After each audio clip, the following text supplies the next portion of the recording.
बीच में किसी कारण से अगर कहीं कोई आपको अपनी शिक्षा छोड़नी पड़ी तो आप दोबारा उसे कंटिन्यू कर सकेंगे। सबसे ज़्यादा जो ज़ोर इस नई शिक्षा नीति में दिया जा रहा है, वो ये है कि लोग रोज़गार देने वाले बने, रोज़गार माँगने वाले ना बने। मुझे लगता है अब सकारात्मक सोच से ही आगे चलेगी, केवल आरोप-प्रत्यारोप की राजनीति से काम चलने वाला नहीं है। देश की जनता उससे ऊब चुकी है।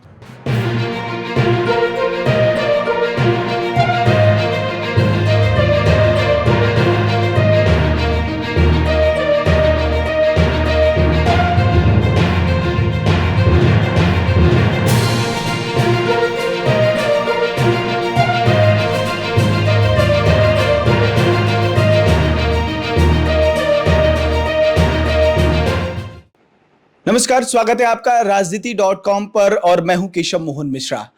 और जिस तरीके से लगातार तमाम राजनीतिक विषयों पर तमाम ऐसी राजनीतिक शख्सियतों से हम आपकी मुलाकात करवाते हैं और आज के सीरीज में हमारे साथ मौजूद हैं भारतीय जनता पार्टी के वरिष्ठ नेता और राज्यसभा सांसद अनिल अग्रवाल जी। बातचीत करते हैं। सर, आपका राजनीति.com पर बहुत स्वागत है। नए इनिशिएटिव की हम शुरुआत कर रहे हैं, राजनीति.com की शुरुआत कर रहे हैं। आपकी शुभकामनाएं हमारे लिए बहुत आवश्यक है। नहीं, निश्चित रूप से आपने हमेशा बहुत निष्पक्षता के साथ, निर्भीकता के साथ अपना काम किया है और मुझे लगता है इस आने वाले वेंचर में और मुखर होगा और देश के लिए जो एक आवश्यकता है, उन सभी मुद्दों को आप प्रमुखता से उठाएंगे और ये देश के लिए, देश की जनता के लिए लाभप्रद होगा। मेरी शुभकामनाएं। सर, बहुत धन्यवाद। आप शिक्षा के क्षेत्र से जुड़े हुए हैं, तो आपको क्या लगता है कि वर्तमान समय में जो हमारे देश का युवा है वो कितना शिक्षा के क्षेत्र से जागरूक हो और आपकी दृष्टि में क्या कुछ परिवर्तन इस क्षेत्र में होने चाहिए? नहीं, देखिए, दुर्भाग्यपूर्ण स्थिति ये रही कि लॉर्ड मैकाले की जो बनाई हुई शिक्षा नीति थी, जिसमें इनोवेशन बिल्कुल नहीं था, केवल वो बाबू बनाने का काम करती थी, ब्रिटिशर्स को वही चाहिए था, उसी पे हम लोग काम करते रहे। और जो सबसे अधिक आवश्यकता होती है किसी भी देश की संस्कृति के लिए, विकास के लिए, उस शिक्षा नीति पे कोई काम नहीं किया गया। माननीय मोदी जी के नेतृत्व में शिक्षा नीति पूरी बनाई गई है और वो इम्प्लीमेंट होने जा रही है और मुझे पूर्ण विश्वास है कि जिस प्रकार से रोजगारपरक और जिस प्रकार से लोगों में एक इनिशिएटिव लेने की, एंटरप्रेन्योर बनने की जो क्वालिटी है, वो इस नई शिक्षा नीति से जारी होंगी। छात्रों को बहुत फ्लेक्सिबिलिटी होगी, एक स्ट्रीम से दूसरी स्ट्रीम में जा सकेंगे। जो क्रेडिट्स हैं उनको आप ट्रांसफ़र करा सकेंगे। बीच में किसी कारण से अगर कहीं कोई आपको अपनी शिक्षा छोड़नी पड़ी तो आप दोबारा उसे कंटिन्यू कर सकेंगे। और सबसे ज़्यादा जो ज़ोर इस नई शिक्षा नीति में दिया जा रहा है, वो ये है कि लोग रोज़गार देने वाले बने, रोज़गार मांगने वाले ना बने। स्किल डेवलपमेंट पे बहुत काम किया जा रहा है, बहुत फोकस किया जा रहा है, ताकि लोगों के पास हुनर रहे। और निश्चित रूप से आने वाला समय में नई शिक्षा नीति का बहुत रोल होगा और माननीय प्रधानमंत्री जी का जो संकल्प है, भारत की इकोनॉमी $5 ट्रिलियन की हो, उसमें हिंदुस्तान का जो नवयुवक है, युवा है, वो इसको पूरा करेगा और उस पूरा करने का एक माध्यम और बहुत रादर सशक्त माध्यम नई शिक्षा नीति के माध्यम से होगा। सर, आप राजनीति से जुड़े हुए हैं, तो आपको क्या लगता है कि राजनीति के वो सकारात्मक पहलू जो आपके जीवन में रहे हों, और आपको क्या लगता है कि क्या सकारात्मकता कितनी राजनीति में जरूरत है? नहीं, देखिए, आज सकारात्मक राजनीति की ही जगह है जी। और मुझे लगता है भारतीय जनता पार्टी और माननीय मोदी जी के नेतृत्व की सकारात्मक सोच, सबको साथ लेके चलने की सोच, हर छोटी छोटी चीज़ों पे पैनी निगाह रखना, भ्रष्टाचार को मिटाना, लोगों के दुख दर्द में शामिल होना। माननीय मोदी जी को छोटे छोटे फीडबैक्स भी रहते हैं कि महिलाओं को शौचालय की आवश्यकता है, गरीब को खाने की आवश्यकता है, गरीब को पानी मिले तो स्वच्छ जल मिले, नल से उसके घर तक मिले, आयुष्मान कार्ड दिए गए हैं, अंत्योदय योजना के तहत सबको भोजन उपलब्ध कराया जा रहा है, रोजगार दिए जा रहे हैं, किसानों को किसान सम्मान निधि जा रही है। तो जो ये सकारात्मक सोच की राजनीति है, आगे बढ़ने की राजनीति है, देश को विकास की ओर ले जाने की जो राजनीति है, आप देखिए यही देश के लिए लाभकारी है। और इसीलिए भारतीय जनता पार्टी को माननीय मोदी जी के नेतृत्व में एक के बाद एक चुनाव में जो है जनता का आशीर्वाद मिलता जा रहा है।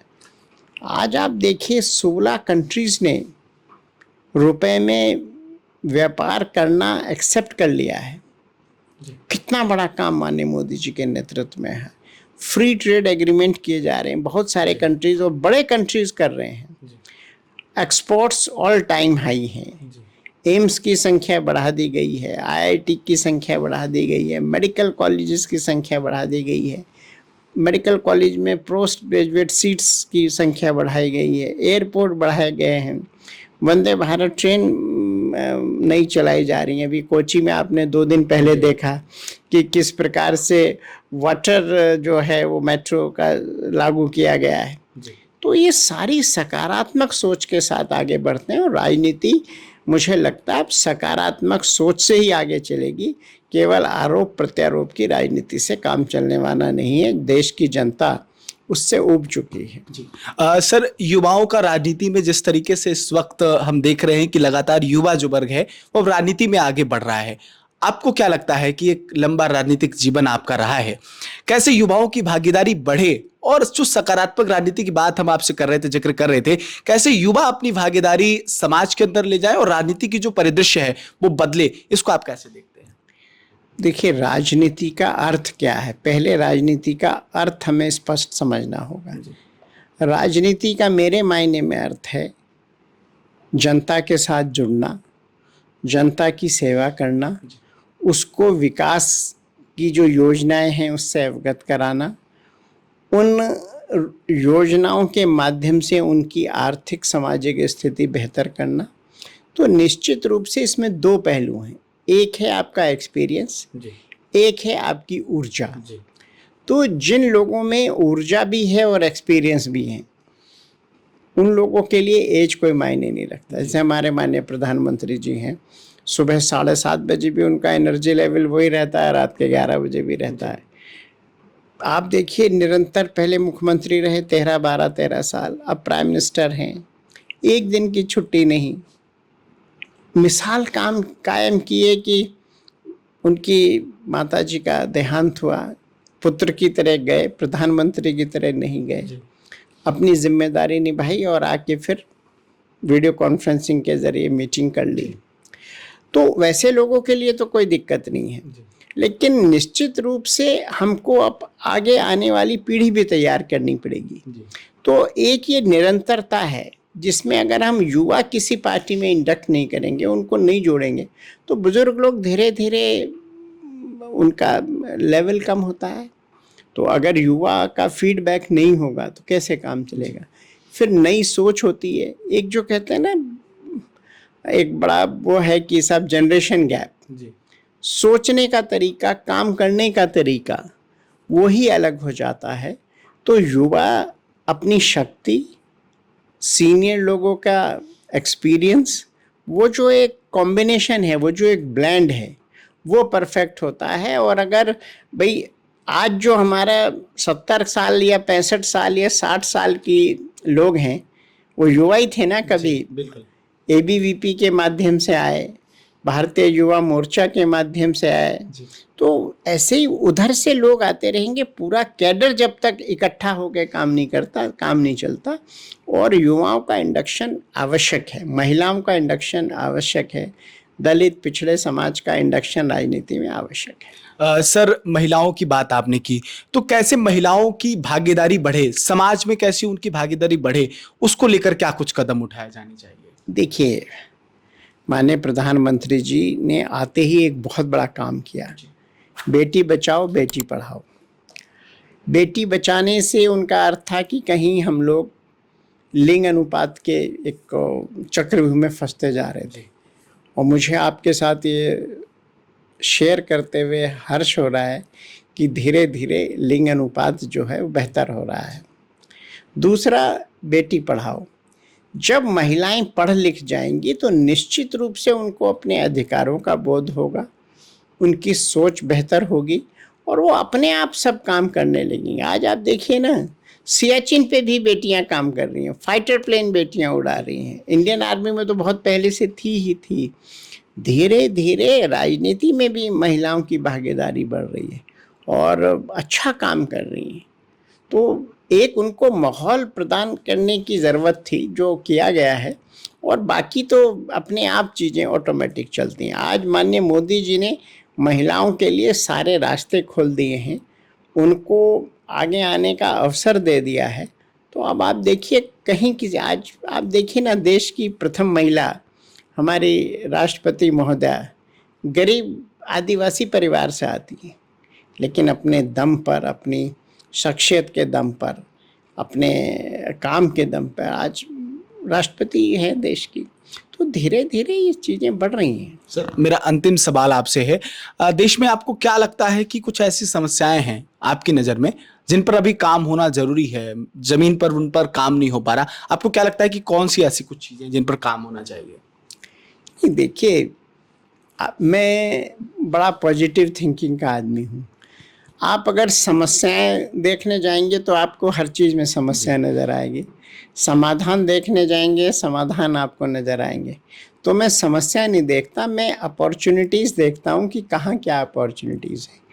माननीय प्रधानमंत्री जी का जो एक वाक्य है वो मेरे लिए बहुत प्रेरणा है कि आपदा में भी अवसर ढूंढना चाहिए, और वही हम लोग देखते हैं। और आज धीरे धीरे हर क्षेत्र में काम हो रहा है, चाहे वो लोगों के बेहतर जीवन स्तर का हो, फाइनेंशियल हो, बेहतर व्यापार हो, बेहतर कृषि हो, और सबके लिए अपॉर्चुनिटीज़ हैं।